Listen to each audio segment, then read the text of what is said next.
Hello and welcome to another episode of the Golden Boots podcast. Our podcast is all about soccer, all things soccer. We love soccer. Our podcast is brought to you by our channel, Top Bit 90. Today we brought a very, very special guest. We brought somebody from the artillery. We brought Adam Armour, who currently plays at Charlotte Indepedence on loan from Charlotte FC. Adam, my man, how are you? I'm doing well. Thank you for having me. Awesome, man. Yeah, we've been working this for a while, man. You're a busy guy, man, so I can't get to you, man. You're pretty busy, too. Yeah, man. Nice, man. I got a little bit of a bone to pick with you, bro. Okay, I know you did an interview and you said you liked pizza over tacos. So I'm going to let it slide. But are you a pineapple or non-pineapple guy on pizza? See, I would never choose the pineapple, but I don't mind it. Okay. I've had it a couple times. It's pretty decent. Bro, that's a very political answer, my man. People hate on it. A lot of people are also telling me I just haven't had the right tacos yet. They're convincing you to love tacos. Yeah. So maybe I'll need to know some good spots. Yeah, man. I'll recommend you. Maybe next time if we do another podcast, I'll take you to a taco place. That sounds good. Nice. So our podcast, we like to bring on different players to kind of tell us a little bit about their journeys, man. So tell us a little bit about yourself. So I was born in Burlington, North Carolina. Started playing when I was like 4, because I saw my older brother playing and I wanted to be like him. Awesome. So we both started playing in Burlington, kind of on the same team. So I was playing. He's a year and a half older, so I was playing with older guys. And then when I was 6, I moved to Cary, North Carolina. So I started playing with the youth club Castle there. Okay. And I played with them, and they turned to NCFC, and I played with them all the way up to U-17 Academy. Okay. And then were you when you first began? Were you in a fullback position or? I was always a forward. I was always the one wanting to score goals. So it was definitely a big change moving to a defender. Okay. What do you remember about that? Were you like, damn, this sucks. Like I got to go to a defender now. Yeah, so I think it was probably when I was 15 or 16 at a showcase with NCFC. My coach told me that he wanted the national team wanted to see me at left back. So that was the first time I ever played left back. And when I was a forward before that, I didn't defend too much, so it was completely new to me playing left back. But so I've loved it since then. So. Nice. What do you think is your biggest takeaway so far from NCFC, from that system? I think they taught me how to be a complete player. Because like I said, I was always the guy wanting to score goals, but they told me that no matter what position you are, it's important to play both sides of the ball, being able to go forward and attack and then defend. So I think that's a big thing that they taught me there. Interesting. I like that, man. And you said you had to add that defending to your attributes. What do you remember about that time? Like, okay, like what stuck out to you? Well, I remember that first couple of games was rough, getting used to everything. But then after that, I would study defenders and see what they do and see how I can use that stuff to help me. So I started doing that, started watching them, started training more defensive-minded stuff, and then I just kept getting better and better. Nice. Yeah, I saw recently in an interview that you did that some of the players that you like Alphonse Davies, Marcelo, were there any others that stuck out to you, maybe from some defensive qualities that they had? I think those two for sure. Marcelo was always Marcelo's just a baller, man. Yeah, so passionate and so skillful. I'm not a fan of Sergio Ramos at all, but his defending ability is just next level. Yeah, it is, man. So he was a player I would definitely watch and take notes from. As a Barcelona fan, I'm not really a fan of anybody from Madrid anyway, I got you. I'm not either. Was there a specific team that you liked growing up? I've always been an Arsenal. Oh, man. R.I.P. to you, bro. Yeah, it's tough. But I also Atletico Madrid. Okay. I like the organization that they have and the 4-4-2 and the way that they play. Okay. So. Awesome, man. Yeah, I mean, you touched on it a little bit as well, man. Like, you've gotten an opportunity to actually play U-17. You went to a World Cup. Tell us about that, how it first began. You said that you were first looked at because you were they wanted to see you at the left back position. Yeah, so in a couple showcases with NCFC, or in a showcase, that's when I started playing left back, and then they took note of me. I was at a camp when I was like 13, and that's when I was a forward. So they had their eye on me, but then I didn't get a call back for a couple of years. So I just went home back to North Carolina, kept working. And then I got the call when I was 16, 17.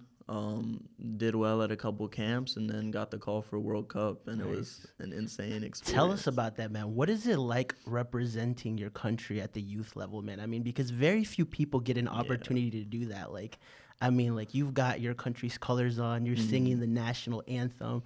I mean, you're in a different country, like representing at a high level, man. What was that like? It's an insane feeling. I feel like I'm out on the field representing my friends, family, everyone that lives in the country. So there's no better feeling, and especially being in a place like Brazil for the World Cup where everything is football. Yeah. Like the environments are crazy, and we're playing against the best players our age around the world. So it was a crazy experience. Yeah, man. Did you learn any like samba or anything while you were down there? No, I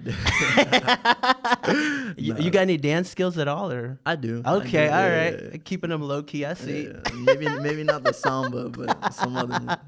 Nice, man. I know in that team you also had some players, man, that like you had Gio Reyna, you had I think Gianluca Buzio was in there, Ricardo Pepi, who's balling right now, man. What was that atmosphere like with you guys? It was so competitive. Everyone was trying to learn from each other because everyone was playing at good levels. But it was so competitive in training. Everyone wanted to be the best. Everyone wanted to win. But then as a team, we knew that we had something special and that we had to go out and we had to work and compete together. Okay. Yeah. How did you make sure that you kept that like competitive edge, but also like, because I mean, like sometimes like it's very easy to get jealous or to say, man, like why is this guy started? I'm working harder than him, or you know what I'm saying? Yeah. After a while, I tried, because I was like that for a little in the academy with NCFC and stuff. But after a while, I knew that there are good players everywhere. So after a while, I was like, I'm going to stop comparing myself to these players and start just trying to be the best that I can be. Because I know if I do my best, then there's nothing else I can do. It's either I'm good enough or I'm not good enough. But if I'm doing my best, then that's all I can do. 100%, man. I love that mentality because I think we live in the land of comparison nowadays, and it's so easy to like you look at people's highlight reels on internet, on Instagram, on Twitter, and all these different platforms, but like you can't control what anybody else does. Exactly. All you can control is your work ethic, what you do, and your capabilities. And I think being somewhat realistic as well is important, you know, because sometimes you know you have the quality and sometimes like you don't. Like I always joke like I would have been a professional, but I just lack talent and ability. Exactly. But yeah, especially as an athlete, like at the end of the day, it's the coach's decision. So you can feel like you're the best player on the team and then not get rostered for a game or not start for a game. I mean, that's up to the coach. So how do you handle that? Like when you feel like you've deserved to be on the pitch, when you've worked hard and it's not happening for you, what advice would you give to players in terms of handling that? I would say just keep going. I feel like don't look at it like you're doing something wrong. Don't look at it like you're not good enough. I would say just keep working as hard as you can and the time will come. I think the people who are most successful are the ones who don't just give up when things get hard. They keep going, they keep pushing, and they don't look at it as, oh, maybe I'm not good enough, I'll take my foot off the gas and just chill. You have to just keep working and keep working. I love that, man. It's also you could talk about like patience, right? Because like exactly. I mean, people, and that's another thing with comparisons. I feel like a lot of people, and especially me being on this World Cup team, when you have guys like Gio Reyna playing at Dortmund and stuff, I learned that I can't compare myself and be like, oh, well, I want to be playing at Dortmund or something like that now, because people take off at different times and people get different opportunities. So that's good. That's a great mindset to have, you know? Yes, yeah. I love that, man. In terms of how would you say you keep your ego in check when it comes to that? Because I mean, like, you're representing your country. People are seeing you. I mean, you're getting scouted worldwide, man. How do you make sure that like you stay kind of humble and stay hungry? One thing I do to stay hungry is just realize that there's always someone that wants to be in my spot. No matter how well I think I'm doing, there's always someone working to be where I am, and there are always players that are better than I am. So I'm always trying to I'm always trying to be the best that I can be and catch these other players. And I know that someone is out there trying to catch me and take my spot. So it keeps me motivated. Yeah, that's good, man. It's like you're always looking behind, like somebody's there. You know what I'm saying? Exactly. Someone's always trying to take your spot. So yeah, I love that. I mean, that's very important, no matter how talented you are. Because I mean, you've seen it in life. Great players, like all of a sudden, just go away. Exactly. And I'm like, they just didn't continue to push, you know? Obviously, other circumstances come from time to time. But yeah, I love that, man. Tell us about your journey in Germany, man. You were in Nuremberg for a little bit. I know the season got canceled because of COVID, but what was that process like? Yeah, it was tough, but I also had a great time. So I went there on a year-long contract. Season gets canceled. We're just training every day, kind of with no end goal, but to me, I took it as an opportunity to just get as much as I can from the environment and the training, and just try to get as good as I can be, because I didn't know what was going to happen at the end of the year. I knew that Charlotte might be an option, maybe somewhere else in Europe, but I had no games to look forward to, so I just tried to make sure that I was at least getting better and putting in work and just taking as much as I could from the opportunity. Awesome. And what differences did you notice between like German football, the way they do things, and the way things are done here?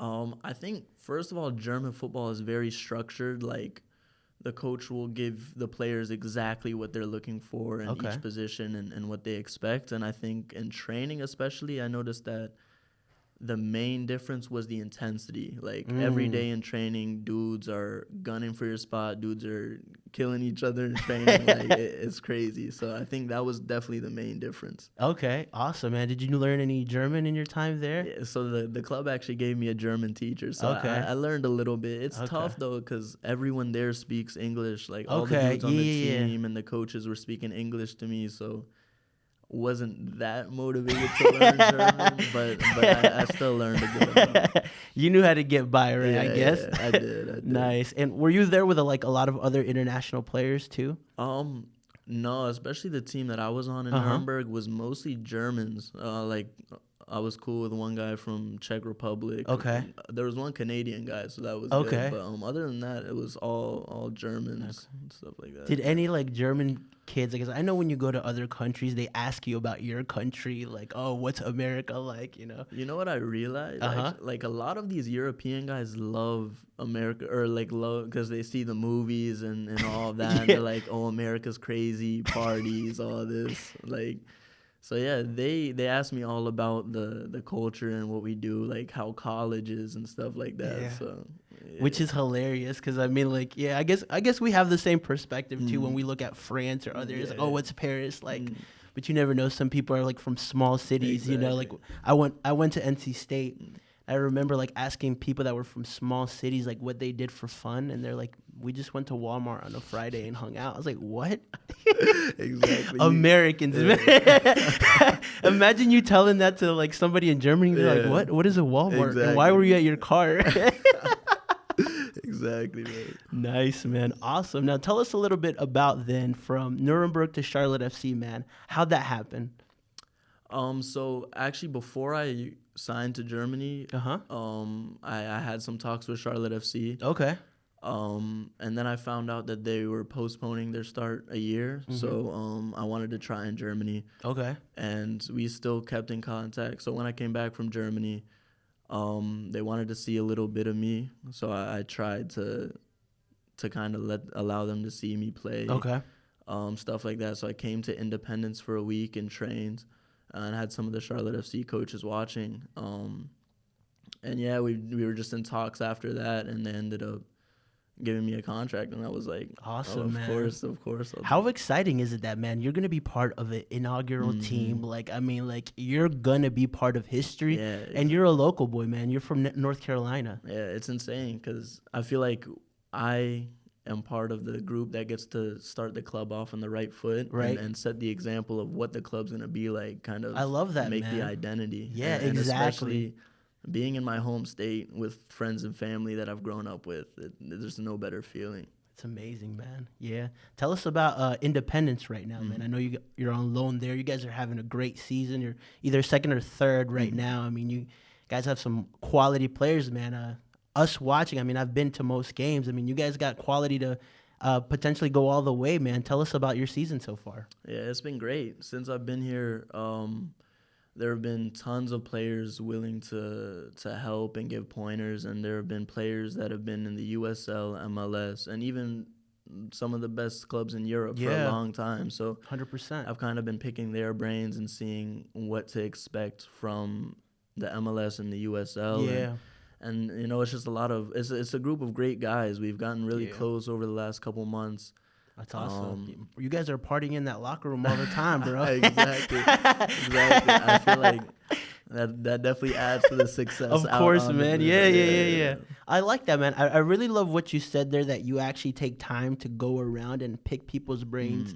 Because I think there's a lot of people out there that have an ego and say, man, I'm good. I don't have to learn from anybody, right? Yeah, I mean, it's so important to pick people's brains and learn, because they've been places that you haven't just yet. Exactly. Yeah, I don't understand why people are so scared to just ask questions, because that's how you get better. Like, obviously, I don't know as much as these guys who have been in the league for 5 years, 10 years, so I'm going to find out what I can from them to better myself. Nice. Awesome. I know in your team, you've got 2 other Charlotte FC players. You've got Christian Fuchs, who's played the position that you've played. You've got Brandt as well. What kind of things have you learned from these guys? So I definitely have a lot of talks with Fuchs about, you know, the positioning of a left back, where I can put myself to be most effective, in those kind of talks. And then Brandt, first of all, 2 great guys that are very willing to teach.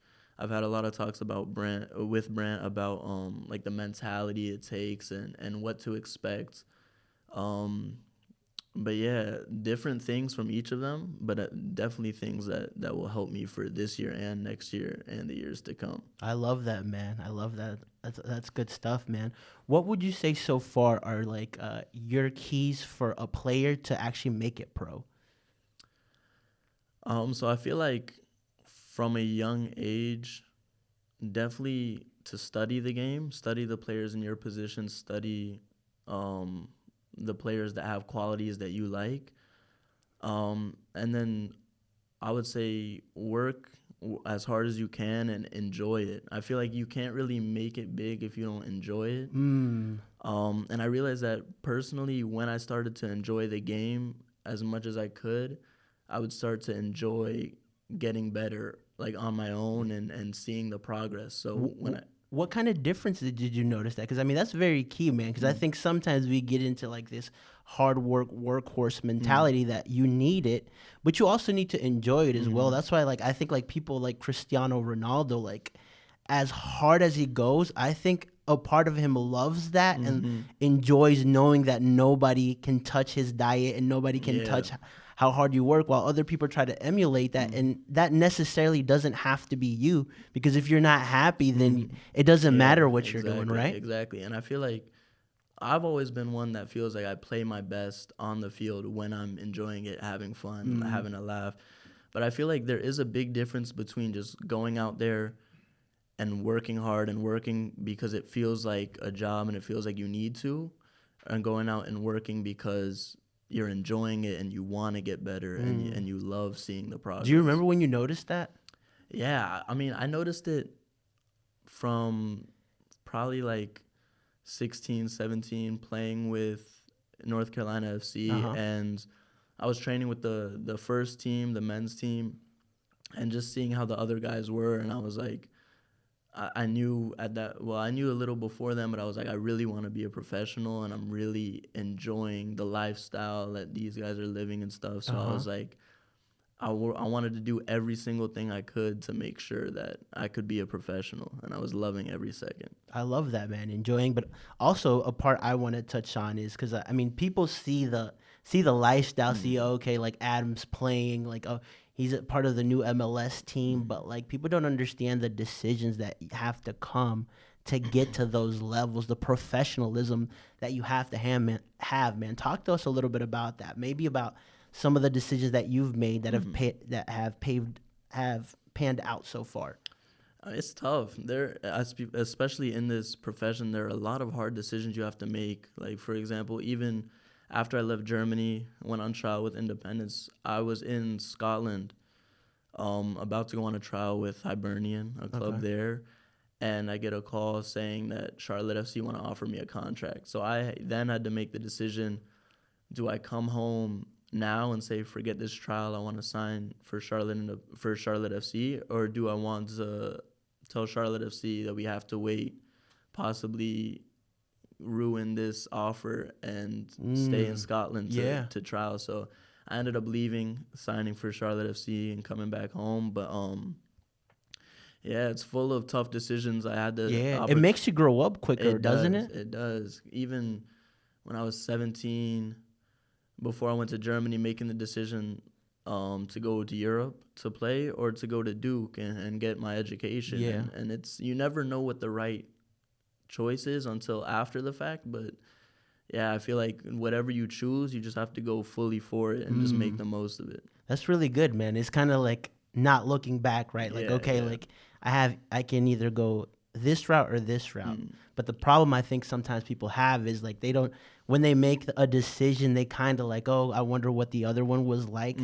But like you have to be all in, right? Yeah, because I mean, you can regret it all you want if it doesn't go your way, but you never know how the other option might have turned out or how it would have turned out if you looked at it differently for the one that you chose. So I think the opportunity that you do take, you just have to put everything into it and don't even think about the other stuff that could have happened. I love that, man. Talk to me a little bit about some of the decisions that you made as a pro, like earlier, like the work ethic, the mindset, the mentality. What was that like? Because I mean, when you're in your teens, man, it's very easy to just go goof off and do like random stuff. But to make it to play at a World Cup at U-17, to go to Europe, to now be signed to a professional MLS team at 19, 20, that takes a lot of work, man.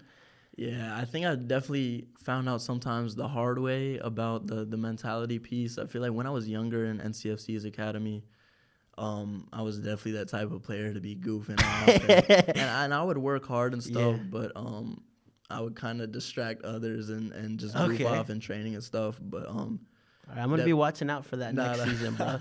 I'm like, yo, tell me a little bit about Adam. Is he goofing off in the locker room? Nah, I'm just kidding. I've luckily broken that habit. Okay.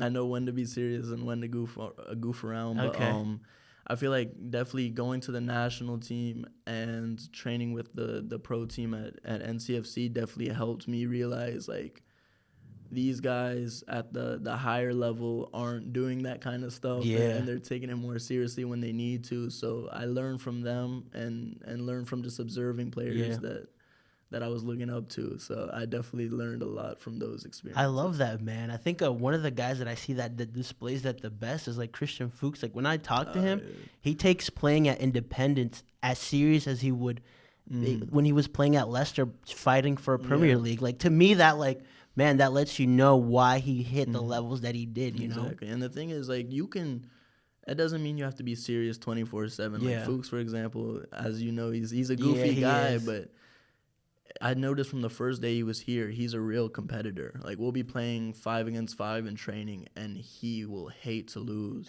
and that's how it needs to be 100%, if you want to be the best. I love that, man. What's been the best piece of advice you've gotten so far? It could either be from a coach, from a player. I think the best piece of advice I probably had was to enjoy it and to realize that nothing is guaranteed. Like I have a contract for Charlotte FC, but it's not guaranteed that I step on the field next year. Not even guaranteed that I step on the field this weekend for the game. So every day that I get to play the sport that I love, I have to enjoy it, and I have to work harder than anybody else because I don't know if this is the last day I'm playing or if this is my last opportunity. 100%. I love that, man. Like you have to learn how to enjoy the process as well, right? Yeah, because a lot of people look at the final product or the final goal and they just work until they're there. But I mean, the process is what makes you who you are. So the process is the part that you have to enjoy. Dang, that is so good, bro. I think a lot of people don't realize that, especially when you're a winner and you want to succeed really badly. Like you want that success piece, but like the journey it takes to get there, it defines who you are and it makes who you are, right? Exactly. Nice. What's been your most memorable game so far? With the Independence or in general? Anywhere, bro. It could have been like a 5v5 you played outside 2 weeks ago, man, and you scored a hat trick. Your days as a young Ronaldo at the 9, man. I miss those. But I would have to say first match of the World Cup against Senegal in Brazil was definitely not the result we wanted, but just playing in front of our fans, in front of opposing fans in Brazil in the stadium when I was like 17. It's a crazy feeling. So I think that's... Try to describe that, man, because, I mean, that's so special, bro. I was so nervous. You're like, just don't mess up. Play a good game. And I'm like, everybody is watching. But, no, it was a great experience. I learned that's actually around the time I learned that it's okay to be nervous, of course, because it's natural. But there's no reason to be nervous or at least that's how I feel. If I've put the work in that I need to get here, I'm here for a reason, which means I'm good enough. So, I should just do the best that I can do. 100%. If it doesn't go my way, so be it. But I'm just going to make sure that I do what I can to make sure it does go my way. That's it, man. But crazy nervous before that game. That's but just cool, a great experience. I love that, man. How do you handle then making mistakes? Because, I mean, it happens to everybody, right? Like, I know, say you're nervous and you actually do end up making a mistake. What would be your advice to somebody who maybe has that quality but, like, isn't there yet, that needs those opportunities? I mean, I think the biggest thing is realizing or just remembering that everyone makes mistakes. The best players in the world make mistakes. And you just have to have that short memory, like they say. You have to move on to the next play, because I always think about it like this. I might have a bad half or make some mistakes. And I always think, like, next half could be the half I score a hat trick or I have the best half of my life. I love that. You never know. Like, if you know that you have quality, mistakes are going to happen, but you have to make sure, like, you're still doing your thing the next time and the next time and the next time, and don't be afraid to mess up, because it's gonna happen. Yeah, you just keep going. I mean, I think the people that have hit the highest heights, like, also have, like, a lot of failure. Like, I think your failure resume should be 3 times larger than your success. For sure. Because over here's where you learned, right? Here's where you got better, where you got, like, kind of punched in the face figuratively, mentally, all those aspects. But it made you who you are today. You know what I'm saying? And that's another important thing. I think when you do make those mistakes, make sure you're taking note and you're learning what to do different for next time. That's really good, man. Or else they're kind of for nothing. That's a really good point, man. Like, you have to take your failures and you actually have to learn from it, right? Because, you're right. Like, I see most people make the same mistakes, like, in life, in soccer, and whatever it is, like, bro, you're not learning. Exactly. You're just messing up at that point. You're not getting better. You're just messing up repeatedly. So I think it's really important to learn from what's going on. 100%, man. I love it. Like, I see, like, I think the best examples are those players. Like, I mean, like, you see Ronaldo may miss a penalty, but then, like, he scores 2 goals after. Exactly. Because he doesn't give up. Exactly, dude. Or Salah does the same. I can't remember what Liverpool game I was watching where he missed a pen, and then, like, second half he scored. I'm like, bro, you just have to forget about those moments, right? Exactly. Nice, man. What has soccer taught you about success? Soccer has taught me a lot. In regards to success, it's taught me that success most definitely does not come easy. Soccer taught me that it's a grind every single day you wake up. But success doesn't mean you're making all this money, you're living this lifestyle. Success to me is I'm happy, I'm enjoying what I'm doing. Happiness to me is success, but also that you're the best that you can be. Like, I have to be successful in myself. I have to feel like I'm achieving what I want to achieve personally. And that's what soccer's taught me. Like, I need to do my thing and put my priorities first, and don't get distracted by the outside stuff. Yeah, because that can be very easy to do, correct? Yeah, because a lot of people, success to them is being better than this guy or being better than this guy. But I mean, if you make sure you're the best that you can be, you'll naturally be better than these people. Yeah, bro. I think I read once where it said that, like, the biggest competition should be the man in the mirror, right? Exactly. It's 100% true because, I mean, the only person you can better is yourself. Exactly. I completely agree. I love that, man. Who would you say is your all-time favorite player? That's a hard one. I would say it's got to be Marcelo. Okay. For a long time in the Premier League, back in my forward days, I was a big Aguero fan. Okay. But yeah, lately, like the past couple of years, Marcelo has just been that guy. Yeah, he's a baller, sure. bro. Yeah. Nice. Yeah. Then my last question then to you would be, man, what are you looking most towards? What are you looking forward to the most being here in Charlotte? What does Adam Armour want to leave to Charlotte FC? In Charlotte in general. Well, I'm definitely looking forward to setting an example to the league, letting them know that we do it different in North Carolina. Yeah, hopefully bringing a championship home, and I'm definitely looking forward to connecting with the fans. Like so far, everything has been great. The support has been great. So I'm looking forward to showing them that they're definitely supporting us for a good reason, and that we're gonna show them that like their support is fueling us to be better. I love that, man. I think that's so important too, because I mean, soccer without fans is nothing, right? Exactly. Right. So I love it, man. It's so exciting. We're getting closer and closer to the first season here. I'm excited. Nice, man. Adam, man, I appreciate you coming on today, man. And I wish you tons of success. I can't wait to see you at Independence, and I can't wait to see you at Charlotte FC, man, balling out. You already promised the title, so we're going to tell her. Next year is the year. Awesome, man. Thanks. Thank you. Appreciate it.